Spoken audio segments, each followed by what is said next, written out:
खुल जा SIM SIM. कहानियों के खजाने से निकली आज की कहानी का नाम है जुड़वा बहनें। चलिए कहानी शुरू करते हैं। सोनी और मोनी जुड़वा बहनें हैं। दोनों हमेशा एक जैसे काम करती हैं और खुश रहती हैं। सोनी रोने लगती तो मोनी भी रोने लगती। अगर सोनी बकरी के बच्चे को गोद में उठा लेती तो मोनी भी ऐसा ही करती। आईना भी साथ में देखती हैं।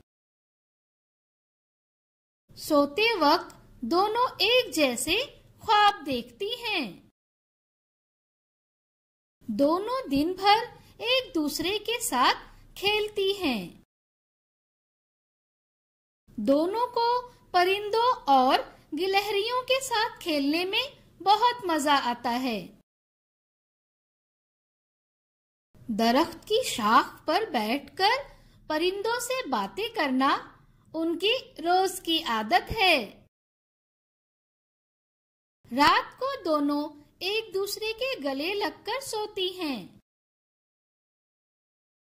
हर सुबह दोनों जल्दी उठ जाती हैं और घर में हंगामा बर्पा करने का सोचती हैं।